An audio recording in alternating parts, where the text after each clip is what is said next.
Hey guys, Dave from Nerdarchy, for nerds by nerds, and today I'm hanging out with Bruce Monach. Hopefully, I didn't butcher that too much. Close. People that are used to me know that I can barely speak, so Yeah. my apologies, sir.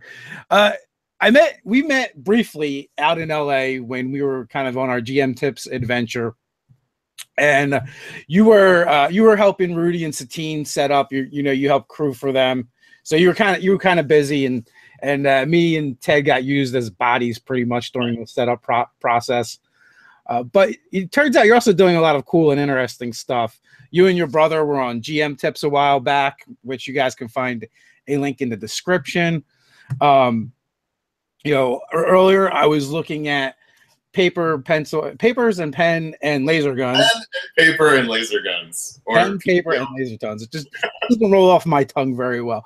Yeah. But that being said, it was really well done. I was impressed with the production value. And also for you guys tuning in and watching, there's some people in there I'm sure you already follow, like Matt and Marissa. Satine's in there. It's a lot of fun. How many episodes of that is up? So we only filmed 2 20-minute episodes. It was always meant to be like this pilot process. And we got some big meetings to make things happen, but it never like fully formed. So I just emotionally moved on to new projects. But it's still an amazing thing, and who knows, maybe we'll make more stuff in the future. But we shot that like 4 years ago. It's a lot of fun, and I like the way you guys kind of do like the gamers thing where you bounce from the real world into the game world, except for it's a little bit more serious. There's a little more drama to it, and I was really impressed with the special effects, to be honest. Oh, thank you. I didn't do the 3D graphics stuff in space. That was my friend Josh, who also works with Maze Arcana. But all of the like laser guns and computer screens and tech stuff, that was all stuff that I made. I basically taught myself After Effects to make the show. So people are saying that they don't know what Anesidora is. So I guess we should touch on that as well, because you actually do a bunch of different things. You're in the TV and film industry. Yeah. But you're also recently started a Twitch stream over on Maze Arcana, where that's the game you guys are playing. It's your own game system. It's your own campaign system. And from what I can see, it's science fiction as well as fantasy. Yeah, so I can just take a minute to talk about myself a little bit. My name is Bruce Monach. I work in TV and film, mostly with camera and visual effects. And I've been gaming since I literally couldn't read. My dad taught me to play Dungeons & Dragons when I was like 3 or 4 years old. And I've been doing it ever since. So I started designing this game, Anesidora, which is fantasy, sci-fi, mythology, all kind of mixed together. The idea is that it's this future sci-fi world, that there was some sort of horrible catastrophe and all the ships crashed and all the technology was lost. And all of this ancient tech is named after mythological things. So there's a giant crashed ship called Amun-Ra and Zeus and Athena. And they're these huge ships. And eventually, over hundreds of years, people have gotten the ships going again and gotten access to some of the old technology. But they consider it all to be magic. So I designed this whole world literally just to play with my friends. I designed a whole system around it just to like have fun. And I ran like a group of 10 of my friends, and we were playing the game. And at the same time, I was doing all of the camera and lighting for Maze Arcana, which was a lot of fun. And Satine ended up asking me if I wanted to do an Anesidora stream on Maze Arcana. And I was like, sure, that sounds like fun.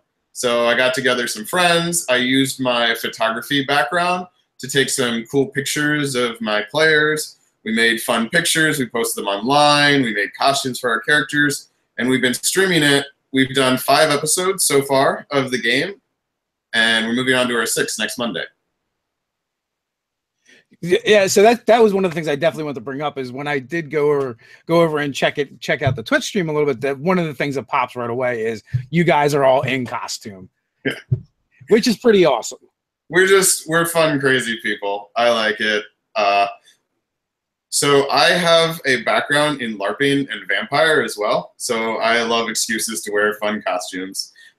Ryan, who's on the show, also has a LARPing background. He even has a podcast called Life Action Roleplay, where he talks about LARPing. And then Kaylee and Jess are both actors, so they're used to wearing fun costumes and taking on characters. And then Avril, you can also see on Geek and Sundry. She's appeared a few times in various shows. And she's not an actress, but she's an amazing, super cool person who loves dressing up. So we combined all that together, and that's how we ended up dressing up. One of the things that struck me right away, after checking out the stream, is that your group is way better looking than ours. Oh, that's what Los Angeles will do. Yeah. It is definitely the LA effect. Actually, it kind of came up. It kind of came up on the show yesterday. We were talking. It's like there is no East Coast studios for this kind of thing. Like Hyper RPG has 2 of them on the West Coast. You have Geek and Sundry out there. I mean, technically, Maze Arcana as well, sort of a studio slash Satine's apartment. Yeah. There's dragons and stuff, but I'm like, man, there's nothing on the East Coast. Yeah, well, I think we gotta fix this. Everything is like LA and Seattle, isn't it? Yeah, I think so. You guys leave us nothing. You just gotta put something together in New York or Chicago. Well, I actually live in New Jersey, so like I'm like smack dab in the middle of Philadelphia and New York. So yeah, that's a great zone to try to put something together. I know, like when I did Vampire, I actually did it in Chicago, and that was really fun. How long ago was that? That was about 10 years ago, I want to say. It was when I was in college going to Northwestern in Chicago. They had this gaming group that called Dead City Productions, where basically every year we would run a vampire LARP game that was 10 sessions long, and at the end of the game, it was over. And so every new year, you would just start brand new characters, brand new city, brand new everything. And it was great fun, and I met a lot of my best friends from college there, and we even did like D&D games outside, like because everyone was a huge gamer, so it was fun. And I even ended up designing my own LARPing system while I was there that was specifically for running fragile people. And I did horror games where they were based on horror movies, so it was like we did like a Resident Evil game where you're running away from zombies, and one of the players got turned into the foe, which was like the nemesis. And we did like a space battles game. So I love designing my own games and running them. I see that. It's all about the creation. Wait, well, when you said playing Vampire in Chicago, that immediately made me think of Dresden Files and Jim Butcher. Yeah. Because most of those stories are based out of Chicago. And there's a heavy, for a little while, there was a heavy vampire influence as well. Yeah. There's definitely cool stuff. So your game, how long were you running it before you got tapped by Maze Arcana to put it on their, put it on their channel? I want to say between 6 and 9 months. I know just like 2 months ago, I got my 1 year anniversary thing on Facebook that was like, did you know a year ago you started playing this? Because I've been posting some pictures every now and then from my personal game. So I designed it for maybe 2 to 3 months before I ran my first session. Ran that for 6 to 9 months. And then Satine approached me. And about the same time, I also started moving. So I stopped running my home game, which is really sad because it was like the middle of this huge siege and all these terrible things were going on. And then I was like, oh, guys, sorry, I got to move and I'm super busy. So, and between moments, I take Monday nights to do this Anesidora thing on Maze Arcana. But I'm hoping once I get my new place and everything's in order, I'm going to start running the game again. Moving is always its own horror story in and of itself. Things end up in boxes for years later. Oh, it's such a nightmare. I have a whole bunch of stuff in a pod. I'm staying in like an apartment temporarily for like 2 months before I can get my new place. So is the intent to then turn this into a product, into something someone can purchase? So originally it wasn't. Originally it was literally I had a cool idea. I had a fun system. I was playing it with my friends. Like the entire system was actually built around the story I wanted to tell rather than built around just like an open-ended thing. So it's very specific, but it also has a lot of elements that could be used for other things. So I just started building this game, started building this world, just having fun with it. And then when I started doing it on Maze Arcana and started talking with the people involved with Maze Arcana, I was like, you know, this could be really fun to turn to a product and organize into a book, both for rules and the story and the world and working with people. So it's still kind of in the beginning phases, but we may put like a Kickstarter together in the future. That could be super cool. So what are the core mechanics around the game? Or, So, you know, before we even get there, let's go into like why you decided, like, why not just use another game system or a generic system? What made you decide, like, no, I have to use this here, this thing? all right. So the first thing I want to say is that I am huge into homebrewing and changing games right out the gate. So I very rarely play rules as written at all. So when I did Dungeons and Dragons, so it all started, I would say, with a D&D game I ran called The Storm Clears that I did with Satine maybe 5 years, started 5 years ago, ran for 2 to 3 years. And Satine was one of my players. That was how I met her. She was running the big D&D group at Meltdown Comics. Is this the bait and switch that you guys pulled on her? What? Is this the bait and switch you guys pulled on her? Yes. Where she was like, I want to play Dungeons and Dragons. And we were like, okay.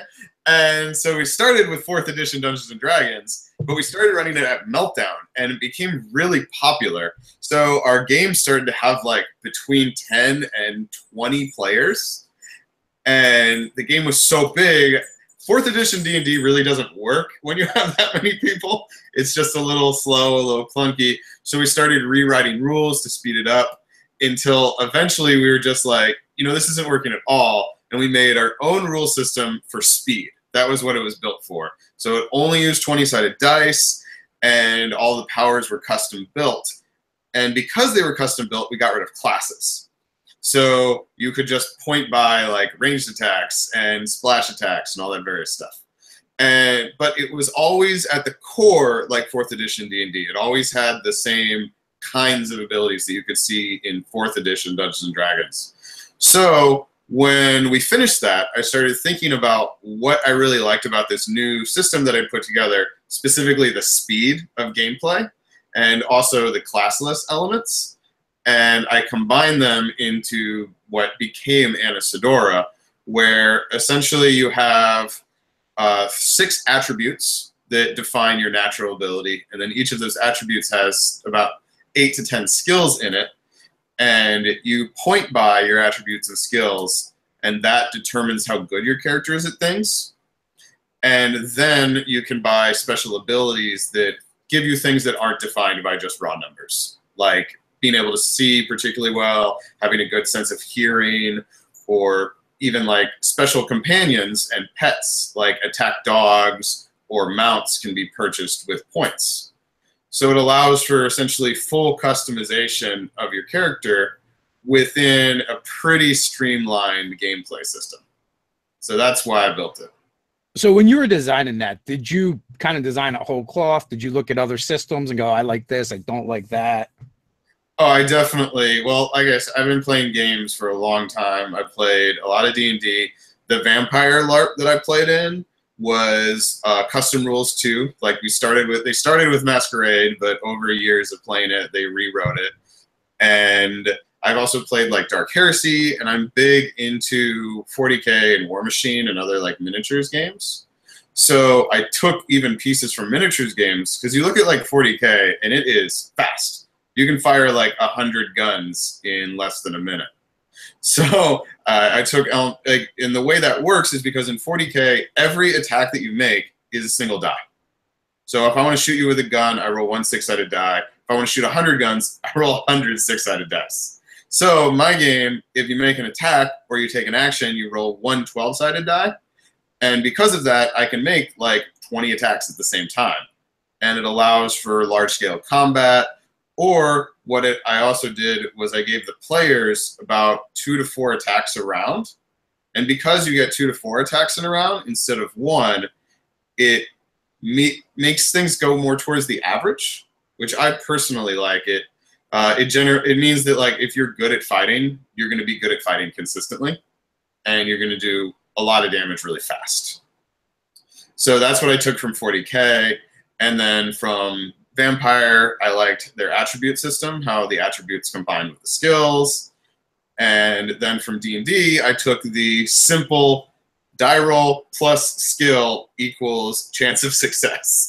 The very, very standard old-fashioned Dungeons & Dragons skill system for dice rolling.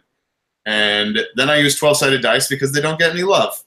Because you got like your D6 systems, and then you've got your White Wolf systems that use 10-sided dice, and then you've got D&D with the 12-siders. And I was like, well, or with the 20-siders. And then I was like, you know what? I want to use 12-sided dice because people don't use them enough, and they're awesome. I love that. It's just arbitrary. This dice gets no love. Yep. I think, you know, the only uses are, you know, hit points for a barbarian and the swinging of a great axe. Yep. So barbarians use it. Barbarians with great axes. Yes, pretty much. It's the barbarian die or the half die. Mm-hmm.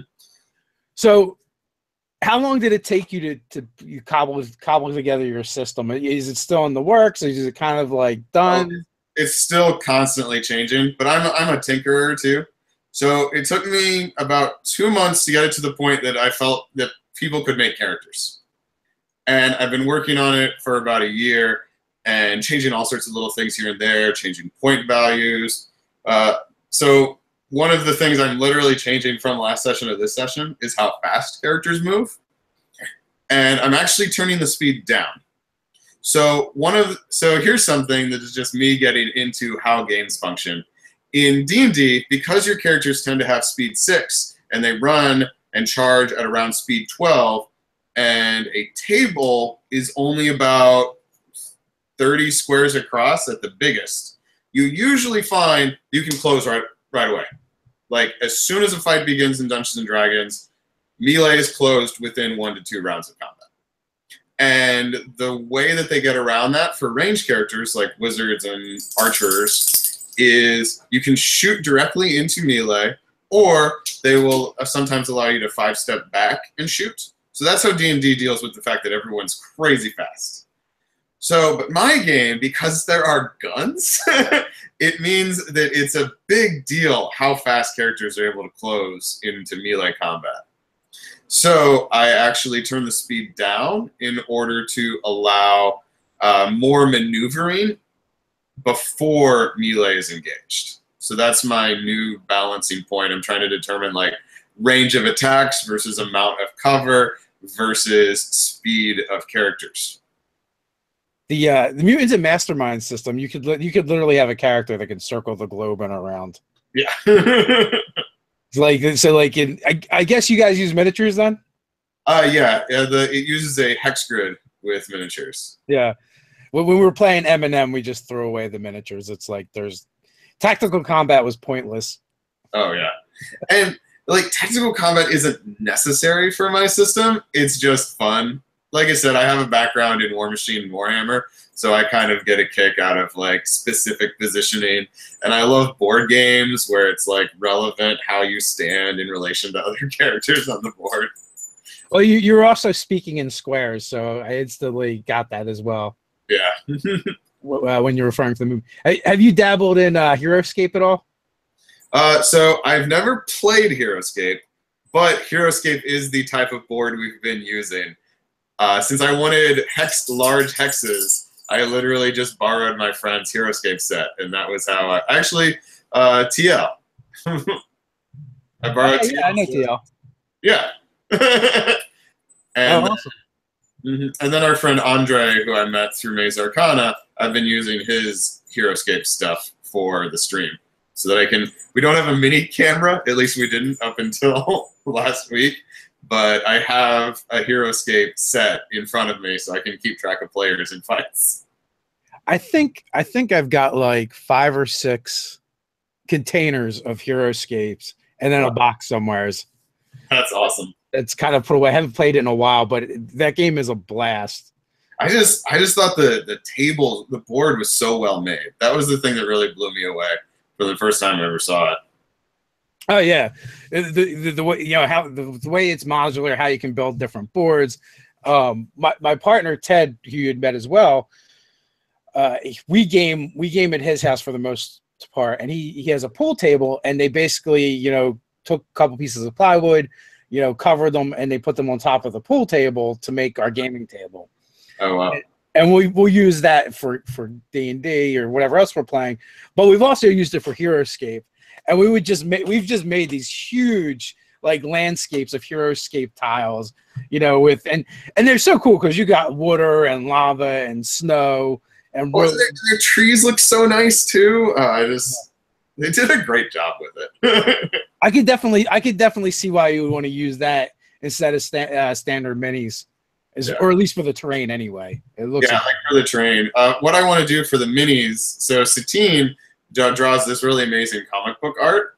So when she has a moment, because of course she's super busy now that she is a D&D guild adept, and she's got her show that she's doing, and she's got so much going on. But when she has a moment to breathe, she wants to draw all the characters in Anesidora in her comic book style. And I want to print them and make them into little papercraft minis. So I can use them on the HeroScape board. I think that would be amazing. That would be really cool. What's even better than the papercraft? There's a company called Arknight, and they do these clear flat plastic minis. Oh. And they're painted. They have a front and a back, and it's just on a piece of and they look great. So I would definitely consider looking into that, especially if you're only going custom order stuff. I do not.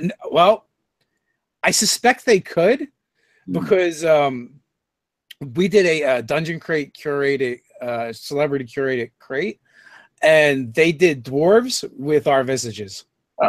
Yeah, because the thing that's so nice about the papercraft stuff is I can literally take Satine's drawings and turn them out. Yeah, just like with a printer at home, no problem. No, absolutely. But if you want to take it up a notch, it might be something cool to look into. Yeah. Sounds cool. I'll check it out. I have a lot of the Pathfinder pawns too. I don't know if you remember those or know them. Yes, absolutely. One, it's great. It's great for storage because we actually do use a lot of minis, and the problem is they just take up a lot of space. Yeah. So if you're commuting to where you're playing, that can be an issue, and also it gets costly after a while as well. Oh yeah. So paper, pen, and ray gun. Paper and laser guns. One of these I'll get it. Yeah. I even just looked at it and still messed it up. Did you make a game for that as well? I did. It's partially inspirational to Anesidora as well, because PPLG was actually when we decided we're using the 12-sided system. So in PPLG, we don't have any really close-ups of like the actual table and the gameplay, but we actually had the table set up. We even got custom minis for each of the players that look like them. And my friend, who's a Golden Demon winner, do you know the Golden Demon Awards? No. So Games Workshop does this huge painting contest, called the Golden Demon, or maybe the award is the Golden Demon. I don't know. But it's a huge painting contest for the best miniatures painting in the world. And he won a Golden Demon once. So he's just like this amazing painter. It's ridiculous. So I bought these like minis and custom built them to look like the characters in PPLG. And he painted them, and they look amazing. And then when we were shooting PPLG, we forgot to film the minis. So there's no shots of the minis, but they're there if you look at the table. And when the characters are rolling dice, they're rolling 12-sided dice, because that was our original concept. And they even have full character sheets with stats that we created. We created this whole game for PPLG. And then that kind of partially developed into Anesidora as well. So how many sessions of that did you guys actually play? Of what? Of PPLG. Oh, we never played a single session of the PPLG game. It was entirely just designed to be played on screen. Oh, okay. It was more just so like when we were shooting the show and writing the script, we knew how the game worked rather than to actually play the game. Okay. Although, Nope. from what I've seen, it looks like it would have been a fun game. Yeah, it is fun. It's a fun setting. But like I said before, to me, like setting is number one. Like setting and game is number one, and then the game just reflects that. I'm seeing a trend here. You just like make stuff and then go make other stuff. Yeah, that's what I like doing. I just like making new things. There's nothing wrong with that. So the show you're currently running with, is that planned out? Like how many sessions you guys plan on doing? How many episodes you plan on doing? So for Anesidora, we have planned a 12-episode first season. And based on how that goes and how we feel about it, we will determine if we want to move into a second season. Right now, everyone's really excited about playing it, so that alone might incentivize us to run a second season. But I have pre-planned kind of like an arc for the first season in terms of like what the adventure will be and the emotional aspect of it. And I have a really solid idea of how the season finale is going to end after 12 sessions. But in terms of the actual game, I don't know where they're going to go or what they're going to do, because I am also a game runner who likes to give my players like as much free reign as possible to play the game. So we'll see what they want to do. You've got this like epic, cool finale planned out, and they're just going to throw a curveball because that's what players do. Yeah. Well, so so here's how like I run games as a game runner. I design a world, I come up with characters, and I decide like where people are going to attack, what armies are going where, what all the various bad guys are up to, and what all the good guys are up to. And then I just sort of pop the players in the middle, and depending on what they do, they affect the outcomes. So, for example, if I've decided, oh, this bad guy is going to siege this city, that bad guy is going to siege that city no matter what. And the only question is, do the players show up and do something about it, or they go off and do something else? So I know what's going to happen in the season finale and what epic event is going to be the season finale event. The question is the big season finale event going to be the players desperately trying to survive heroically in the middle of this horrible, crazy thing? Or is it going to be the players hanging out in the woods doing God knows what, and then some messenger runs up to them and it's like, oh my God, this horrible thing has happened. They're on a beach sipping Mai Tais, and he's like, the other side of the horrible thing. It's crazy. These things happen. What are you going to do? We are at the halfway mark, so it's at this point we usually call for the roll call and find out where people are hailing from. So if you guys want to weigh in with the roll call, now would be the time for that. So you were also on GM Tips, and what topic did you guys cover over there? So on GM Tips, I actually went on with my brother Keith. He ran the Storm Clears with me. That was the game I ran for Satine as a player. And he co-designed it with me, co-wrote the story. And because of that, Satine brought us on to talk about co-DMing or running games with another person. So our topic, we went into like how to write a story with another person, how to determine responsibilities and work together and all that kind of stuff. So is that something you guys have done a lot of then? I take it since she asked you to do it? Well, so back in like high school and college when we were running our games for our friends, we would work together to run games. And then when we did the Storm, we worked together. A lot of it has to do with the fact I really like big games with lots of personalities. So it started in high school because we had a lot of friends who wanted to play D&D. We had like a group of like 10 people who enjoyed gaming. So it would like be Keith and I running with 8 to 10 players. And then in college, I did the Vampire LARP stuff. And when you do Vampire LARP, we're talking like 30 to 40 players in a game with 4 game runners. So you have to work with other people and you have to know how to do a story as a group and how to delegate responsibilities. So then when I came out here and my brother ended up moving out to LA as well, When we ran the Storm, once again, we had like 10 to 20 people who wanted to play the games. So he came on to help me with it, and we started playing it together. So I have a lot of experience working with other game runners, and a lot of experience working with my brother as well. Yeah, one of the comments I did see, I believe it was actually on your GM tips, was someone asking for Satine to do a GM tips, but running, games with 10 to 20 people. Mm-hmm. So maybe you guys need to do the sequel. Yeah, my first big piece of advice would be probably one game runner per 6 players. That's usually a good general rule in my experience. So if you're doing like a 6-person, up to 6 people, 1 GM, you're good. You get more than that, you could probably use a little help. You get 12 players, that's kind of like a sweet spot with 2 people. But you go beyond that, and you really need more. And at that point, tabletop kind of falls apart. But in LARPing, like I ran my LARP horror games, they would have about 20 to 24 people. So we had 4 game runners, and that seemed like a perfect amount of people to run the game together. Yeah, LARP's a different animal because plus it's spread out. It's not like you're trying to put everybody at 1 table or 2 tables. Yeah. So I'm going to jump into the roll call now. We've got Frigginator in Everett, Washington. We got Dylan in Charlotte, North Carolina. We got Lavoyer is in Orange County, California. We got Evil Silly Putty in Minnesota. We've got Raven in Australia, Acolyte 14 in Boston, Alexandra's in Rhode Island. We've got Lincoln in Sweden. We've got Zarif Gaming in Rodizio, New Mexico. We got Michigan in the house with DC, Lazer. Sewers under Hell's Kitchen with Comic Book University. I'm thinking the Wi-Fi is not going to be good there. We got Chode Island with Lavoyer. I think I said you already, though. Virgilio is in Utah.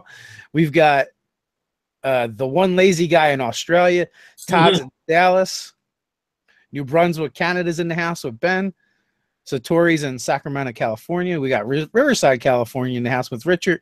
We got Kyle Ellis in BC, Canada. Mr. Rob's Cleaning Services in Oregon. We got Aaron in England. All of England. And we've got Scott in Arkansas. We've got Houston in the house with Kelsey. We've got Patrick with Sweden. We got Minnesota with BJ Howard. And it jumped, of course. Happens eventually. So we got people hanging out with us from all over the world, which is really cool. So after you're settled and the move ends, are you plan on going back to your home game? What's going on in the home game? Is that the same system? Yeah, so the home game is Anesidora, the system. The same basic concepts. Yes, I have made my players remake their characters like 3 times since we started the game because I rewrote the system so much that it got to the point where it's like, you guys should probably just start from scratch.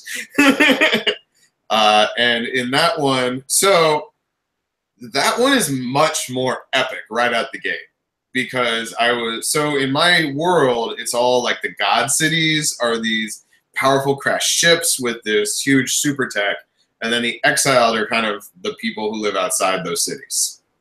So the people in the beginning, I was really interested in like the relationships between the god cities.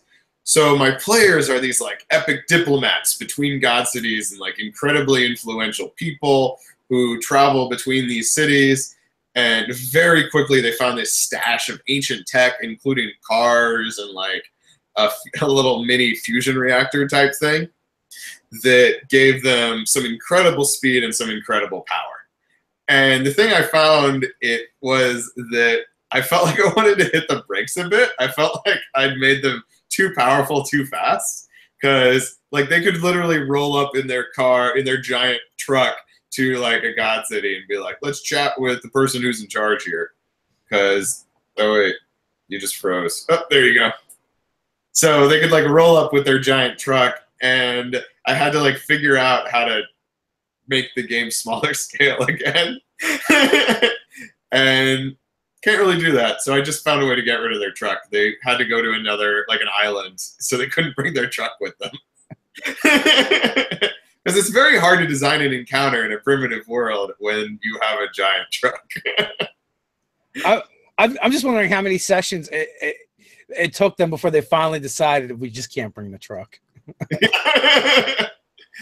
I've had these players that would spend like the next 2 sessions figuring out how to bring the truck. Yeah. Well, fortunately, in order to get a boat, that was a whole thing because they needed to get like a ancient steam cruiser type thing, and they just simply couldn't fit the truck on it. So they were like, I guess we just have to go. So in the game, there was this city that had been they went to this place, and the city they were trying to get to, they got a report that was under attack and it had been destroyed. And they were like, oh my God, this city we were trying to get to has been like destroyed. What happened? And that was where we paused the game. So I'm sure my players hate me for that. So what are some of the fantasy elements as well as some of the science fiction elements that are in your setting? So one of the big, in my setting, at the end of the day, it's really more sci-fi in the sense that the magic is like advanced tech, and the fantastical creatures were like designed by some artificial intelligence that can manipulate genetics. So there's the idea is that there's always some super tech excuse for everything, but there are fantastical elements in the sense that there are like hydras that can regenerate when they're damaged. And the excuse is because they've been genetically manipulated to have super fast regeneration. But in reality, that's a fantastical element. And they have these computer systems that have moved beyond keyboards. So you simply touch the computer and commune with it mentally. And that is how you interact with the computers. And the ancient god cities have these artificial intelligences that can like speak to people or give them visions. So there's fantastical elements in the sense that there are these things that are just completely outside of our understanding. But it's also sci-fi in the sense that it's all excused as a super tech. So fantastical elements, but their root is in science fiction. But any technology that's so advanced is just going to seem like magic. So how does the AIs interact with the cities? Like, do they run the cities? Are they almost like do the people look at them as like gods? Oh, that's why they're called the god cities, is because the people who live in these cities literally worship the artificial intelligences that run them. Now, the artificial intelligences don't think the way we do, so it's not like the city's like a personality that is ruling a city as a ruler. They're more like a personality that's just trying to organize things and like, oh, go there and build stuff and go here and build stuff, because they're just designed to run a city properly.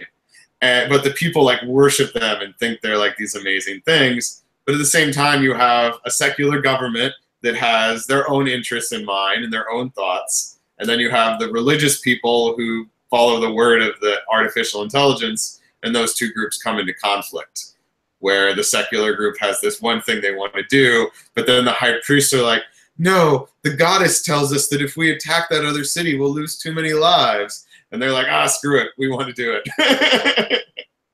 I'm also like picturing like, them listening to the supreme being, and at the end of the day, the supreme being just wants like better sanitation. Yeah. That's like, there are these other things called the Ascended that are these like artificial intelligent heroes that are 30 feet tall, and they're the things that showed up and restarted the gods, and people recognize as these like super awesome heroes, but they require human sacrifices to them. But at the end of the day, the Ascended are just like trying to rebuild society, and they're trying to like teach people how to do things, but they don't really like have their own things. Like, they don't have their own motives going on. It's not like they're like people who are like, oh, I want to hang out and have people worship me. They're just like, this is what you have to do to rebuild society. Or do they? Yeah. Right? Or maybe they could start out that way. One of them could get corrupted somehow. Well, I can actually tell you, one of them has been corrupted. His name is Thanatos, and he destroyed the people who lived at Mount Olympus, which was an ancient facility that allowed the ancient people to reach the heavens themselves, but has been destroyed since then. And Thanatos is an Ascended who basically runs an army of the unliving, which are what they call the robot artificial intelligence things. So he has this army of the unliving that he used to conquer Mount Olympus, and now he just hangs out there and is this incredibly powerful ascended who hates all life. So yeah, things can definitely get messed up. So the player races, they're all human? So they're all baseline human in the sense that like everyone is human, but there are these people called the Changed in my world, where just like how the animals can be changed genetically by the artificial intelligences. So there's this one called Cronus, which is the Titan of life. And he is who changes things. So he's the thing that makes new animals and all this stuff. And he's this giant subcontinent-sized machine that rewrites life. So people who live near him can get their genetic code rewritten. So you have people like the Jotun, who are these giant people like twice as big as a normal person, and that's a playable race. Or the Hephaestians, who are people who live inside Hephaestus, where there's a leak in the engine that radiates this holy energy that will kill people. But the Hephaestians have developed the ability to resist that powerful radiation. So they have like radiation resistance. And then there's other people who have like animal parts, so like satyr legs and horns, or and I've also just decided there's definitely mermaids in this world, and there's like dryads who are like people who develop to look like plants so they can like blend in with plants. But at the end of the day, people are people and they're humans. So it's like, yes, you can be a dryad and your children are dryads and your parents are dryads and everyone you're related to is a dryad, but you're still human at your core. And the changedness is just like maybe special abilities that you can get in character. So basically everyone that's not quote unquote human is just a mutated human. Yes, that's the basic idea. So I'm feeling like a lot of different themes here. Like there's definitely, aesthetically, you've got some, the Greek mythology going on. You've got, there's definitely a kind of like a Judge Dredd feel with the exiles and the god cities. Mm-hmm. Very much feels, very similar to Numenera. Does kind of the same thing with like sci-fi magic. Mm-hmm. So it seems like a really fun, cool blend of different tropes. Yeah. I like to just bring things together and just make cool stuff. And one of the things that's so nice about this world that I've made is that I can do all sorts of crazy stuff in it, and I can expand in new areas. Like you mentioned the Greek mythology, and I've also been building in more Norse stuff, like I have the Jotun, and there's a region called Midgard with Niflheim, and there's also the Nile Delta that'll has more Egyptian vibe. And I'm trying to like bring in more and more different cultural mythologies into this world. So do you have any like play tests going on or beta rules that people could check out if they wanted to? Nothing right now. I mean, it's the kind of thing I could put together, but I haven't really thought about it. I'm just asking because other people might ask. Yeah, I mean, I know people have been interested. Right now, the rules document is not super well organized because it's just like me, stream of consciousness, writing whatever I think of could be cool. And I'll be like, oh, this'll work, this'll work. And a lot of the game is me just telling the players what's going on. But if I actually sat down and organized the rules document, I could have some sort of beta test system put together, which could be fun. Raven says Pern meets Stargate. I love Stargate. It's one that I've always loved, with like the mythological stuff mixed with the sci-fi. It's such a fun setting. So what kind of response have you guys been getting from the Twitch stream? Well, I mean, the response that we've been getting from the people who've been watching the Twitch stream is that they think it's super cool and like they want to play it or they love the world. But we haven't gotten a huge following yet because, of course, we just started. And, like, while I made PPLG, it's got, like, 7,000 views on it. So it's not – I'm not as big of a person. I don't go to cons like Matt and Satine do. But so far, people are enjoying it. So I think that's cool. Yeah, no, absolutely. Actually, I was kind of surprised too. The views were so low. But I think if you put put like with Matt Mercer in the title, I Yeah, think that's true. that would ratchet it up a bit. Yeah, but I don't like riding on other people's fame. It feels like kind of potentially rude. And I mean, there's different ways of looking at it. One is if people don't know it's out there and don't know that it exists, they can't watch it. Yeah. And the other thing is there's a lot of people that are huge Matt Mercer fans that want to check out everything he does, and as well as Satine and some of the other people as well. Yeah. So by highlighting them in a way, it helps them find the thing they're looking for. That's true. And the people who've watched PPLG seem to really like it. Every few months or whatever, I get an email that's like, "Oh man, I love PPLG so much. Are you ever going to kickstart it? I want to like donate money to it." And I'm like, "Oh, that's amazing. I wish more people saw this thing." Well, I'm going to definitely see what I can do to push it out there a little bit more. That'd be cool. I will say, like, while I love making games and I love photography and I love all this stuff, I have two massive holes in my skill set, and one of them is marketing. I'm like super bad at marketing my stuff and getting it out there. I'm just like, here's my stuff, like it, please. And I'm also not very good at sound. So I always have to bring people in to try to like make things sound better. Yeah, unfortunately, the Field of Dreams method does not work very well. Yeah. Build it, and they most certainly probably will not come. Yeah. So I built it, and it's cool, and now I need to figure out how to get people to watch it. So yeah, I shared it. Just to kind of like give people an idea of some of the stuff you did. I shared it before us going live and doing this, but even then, like Facebook hates external links, like YouTube, especially YouTube, and so it doesn't show nearly as much. But there's definitely some ways to get around that. We could discuss that off air or whatever. I don't want to put any pressure on you. Yeah. But I think it's a cool thing, and I think it would definitely be cool if more people got to see it. Yeah, and I think I need to go to more like cons and stuff, because I know every time Satine goes to a con, she gets more people watching Maze Arcana. So, yeah, well, that definitely helps as well. Yeah. Although that route can be quite expensive. Yeah.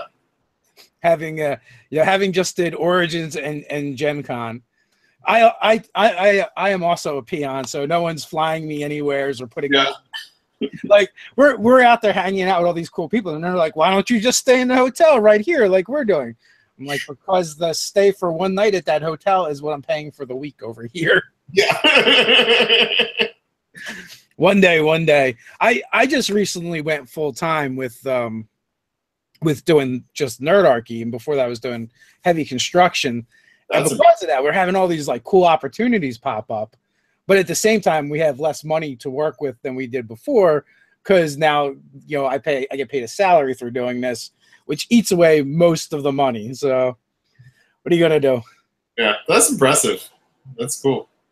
Yeah, well, it was a pay cut for sure, but you know what? I actually like doing this, and yeah, you like doing it. You're passionate about it.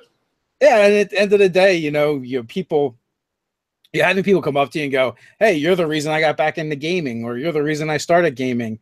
And I can tell you, of all the highways I helped build, no one goes, "Gee, I'm so glad that you fixed this highway." No, they by you at the middle of the night, flipping you the bird, screaming obscenities because you're slowing down traffic. Yeah. There was definitely no love there. So this is definitely far more rewarding. That's awesome. Yeah, my goal would be to do this stuff professionally. That would be super cool. But your day job is that you do camera work, right? Yeah, I do camera stuff. So like I shoot music videos and people's movies and like photography, that kind of stuff. I've been doing a lot of visual effects recently, which has been super fun. Like making laser guns or like cutting people out of scenes and stuff. Like that's always a good time. I see that stuff. I mean, that stuff's rewarding and fun. Oh yeah, well, like one of the things I worked on recently. Well, I guess it was like a year or two ago at this point. It's a movie called Non-Transferable. It's like a romantic comedy shot in Turkey, and my friend Brendan Bradley made it. He's been in a few geeky things. God, what was Matt Mercer was in another thing where everyone was singing and it was magic. I don't know if you remember that. I do not. Okay, so if you look up like Matt Mercer singing musical with like Jason Charles Miller did the music and all this stuff, it was a bunch of Geek and Sundry people. Ashley Birch is in it, I'm pretty sure. Like all those Geek and Sundry voice actors. They made this movie, Muzzled. That was what it was called. It's called Muzzled. And it was this, singing was magic, and Brendan was in it, and he's the prince.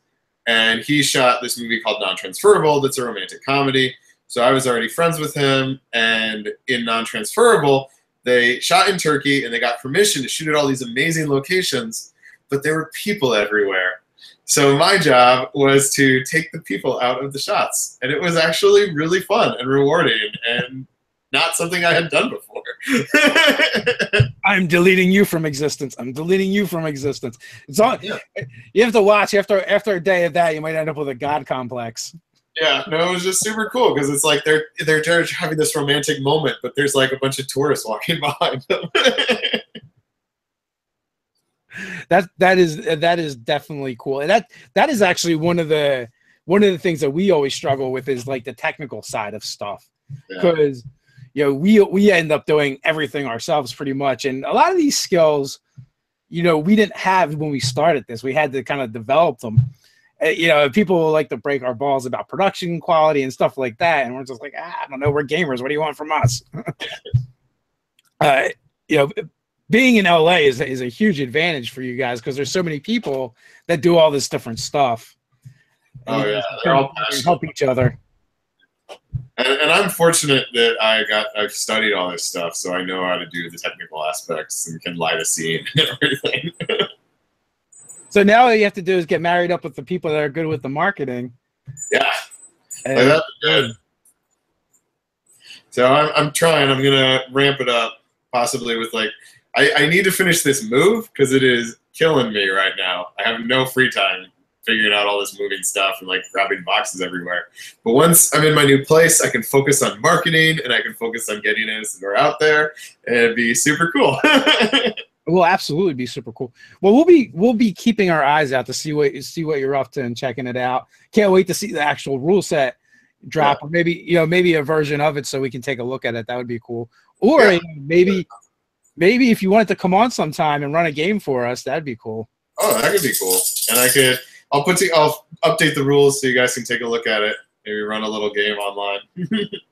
That's awesome, and that's one of the things we like to do. Even though like our channel is mostly about 5th edition Dungeons and Dragons, we've kind of taken that platform and use it to like branch out into other things, because we just know a certain amount of our audience will check out pretty much whatever we do.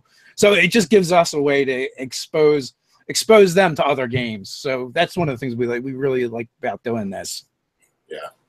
We always get asked the question, how do you do this in Dungeons and Dragons? And we're kind of like, well, actually, if you're really asking how I would do it, I wouldn't. I would use this game over here. Look, they already made the Star Wars game. You can just play it right there. Oh, there's so many good games that I haven't even played. One of the games I'm really excited to play with my friends is actually Pugmire. Do you know that one? I am familiar with it or aware of it. I have not actually had a chance. Yeah, well, I haven't played it yet, but my friends and I, we kickstarted it. We just got our book, and we are like ready to pretend that we're a bunch of fantasy dogs. It's going to be amazing. Start smiting them cats. Yep, just dog people. Who did Pugmire? I don't remember. I thought it was an indie group because we kickstarted it, but maybe it wasn't. Everything gets Kickstarter now. Kickstarter is now the new pre-sale. Yeah, pretty much. Yeah. Because I could have sworn someone I was talking to was just talking about it. Onyx. Yeah. Onyx Publishing. They're the ones involved with it. Okay, so it was not actually the person I was thinking of. So I was like, let me check before I misspeak. Nice. MO. I'm getting. See, I can. This old dog can learn new tricks. But anyway, anything you want to? We're closing on the hour mark. Anything you want to leave everybody with, like where to find you, all that good stuff in the description, guys. There is plenty of links to Twitch, YouTube, the website so that you guys can check out Bruce and what he's got going on. Definitely follow along. I know I will be. Yeah. Yeah, so Bruce Monach, not Monarch, Bruce Monach. And that's on YouTube and Twitter. And if you want to check out my Instagram, I have a bunch of photography on there that's really fun. My YouTube page is where I put together like a trailer intro to Anesidora to get a little bit about what the setting is. In the next week or two, I'm going to start putting the old episodes of Anesidora stream on the YouTube page so people can watch it. And you can also find my reels if you're curious about what I do with video and VFX on that same YouTube page, and the first 2 episodes of Pen and Paper and Laser Guns. It's all there, and it's fun. And then AnesidorAGame.com, which I believe is in the description. That's my wiki where I have a little bit of a write-up about what's happened so far in the stream, some of the characters, and it's also where I will eventually put rules when I put rules online for people to take a look at. So right now, there are no rules on it. It's all story stuff. Awesome. I want to thank you for hanging out with me today, Bruce. And I want to thank everyone in the chat for hanging out as well. So we were up to like about 40 people today. So nice, not bad for the middle of the afternoon or morning, depending where you're at. And with that, guys, until next time, stay nursey. No, stay. Thank you for having me.